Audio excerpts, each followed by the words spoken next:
Halo Krustubers, berikut ini adalah hal-hal yang sangat jarang ditemukan dan dilakukan oleh manusia-manusia di dunia. Banyak hal tak biasa dan tak terduga di dunia ini untuk menghasilkan uang. Cerita hidup yang jarang dilakukan dalam mencari penghasilan dialami oleh seorang pria asal Queens, New York bernama Raffi Stepanian. Raffi hanya bermodalkan pinset kecil dan sebuah wadah untuk mengais suatu trotoar jalan di kota New York setiap harinya dan menghasilkan 11-14 juta rupiah per minggu. Ia bisa dibilang merupakan penambang emas jalanan. Ia mencari berbagai logam mulia seperti berlian, rubi, emas, dan platinum yang jatuh atau tercecer di antara debu yang menyempil di trotoar jalanan New York. Materi tersebut biasanya jatuh dari pakaian mahal, sepatu, dan aksesoris lainnya yang memiliki aksesoris dari logam mulia.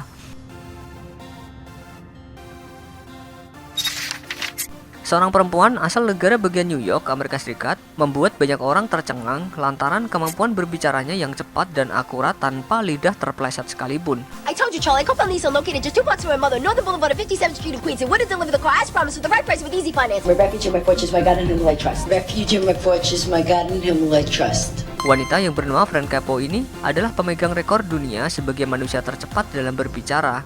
It dwells the secret place of the Most High, shall abide in the shadow of the man who will say, my Lord is my refuge and fortune, my God in whom I trust. It dwells the secret place. Stop. You have set the Guinness Book of World Records. Saking cepatnya, kira-kira dia bisa mengucapkan 603 kata dalam waktu 54,2 detik. He did dwell the secret place of the Most High, shall abide in the shadow of the mighty, say, my Lord is my refuge and fortune, my God in whom I trust. He did dwell the secret place of the Most High, shall abide in the shadow of the mighty, say, my Lord is my refuge and fortune, my God in whom I trust. That was twice. Ini ngomong apa nge-rap ya? Memang hal yang biasa jika membawa tas ransel kemana-mana. Tas ini dijadikan tempat untuk menyimpan buku, alat tulis, dan bahan bekal. Berbeda dengan yang lain, pemuda bernama Stan Lankin membawa jantung di tasnya. Jantung yang dimaksud dilengkapi dengan teknologi artifisial. Tas yang memberinya hidup ini selalu ia pakai selama 555 hari hingga kemudian Larkin mendapat donor yang cocok untuk dirinya.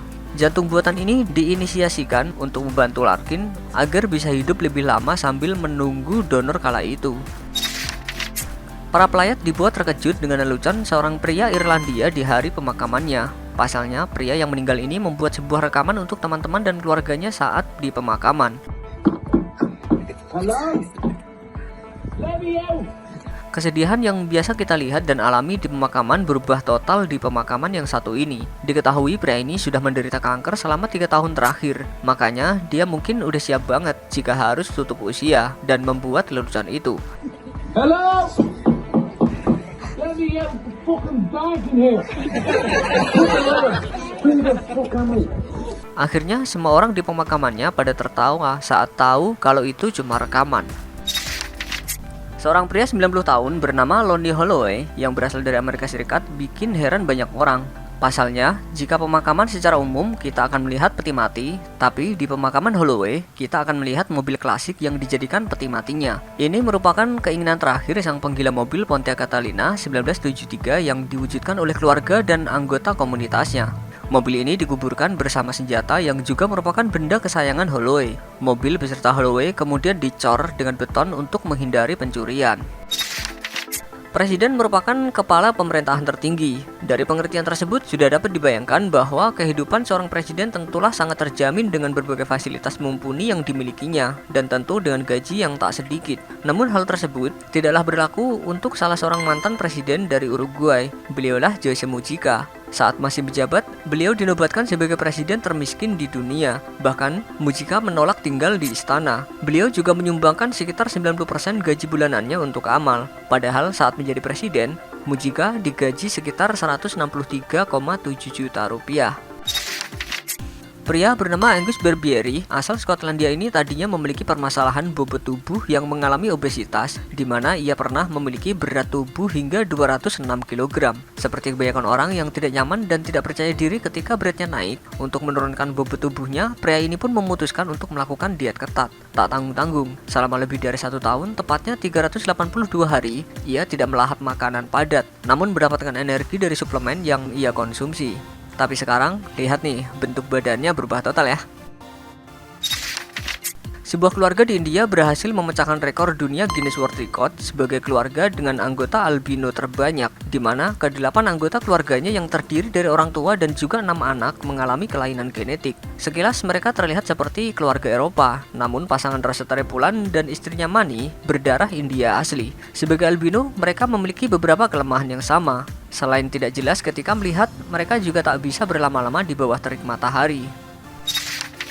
Seorang pria di Jiangsu, Tiongkok terekam kamera CCTV dalam sebuah bis. Awalnya penampilan pria itu nampak biasa aja. Pria itu mengenakan jaket dan duduk tenang di bangku bis. Namun beberapa saat kemudian ia berdiri dan melepas jaketnya, dan ia mengenakan pakaian layaknya perempuan. Bra berwarna merah di dadanya, sepatu hak tinggi dan celana perempuan.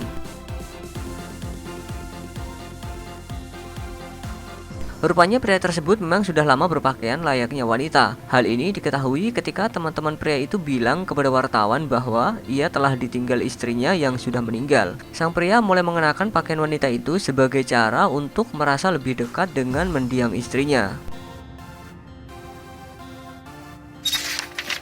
Seorang ibu keturunan Nigeria Kanada bernama Judith Nokoha memiliki kisah unik selama mengandung anak kembar. Tapi ketika keduanya lahir, Judith terkejut melihat buah hatinya ini. Keduanya terlihat sebagai makhluk paling cantik, namun mereka memiliki perbedaan satu sama lain.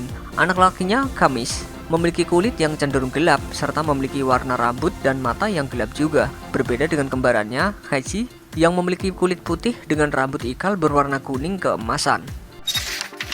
Ada hal yang mengundang perhatian ketika acara kebaktian gereja. Saat peserta kebaktian sedang khidmat, entah dari mana datangnya, tiba-tiba seekor anjing sudah berada di altar dekat pastur. Parahnya lagi, anjing itu merusak beberapa dekorasi bunga dan menggigit pakaian pastur. Namun yang jadi perhatian adalah sikap pastur yang alih-alih merasa terganggu karena tentunya kebanyakan orang akan berespon kurang nyaman ketika mengalami hal serupa. Nyatanya, sang pastur malah tersenyum dan meladeni si anjing serta membiarkan jubahnya digigit. Bahkan sang pastur mengatakan kepada para jemaah bahwa anjing ini hanyalah anak kecil yang ingin bermain.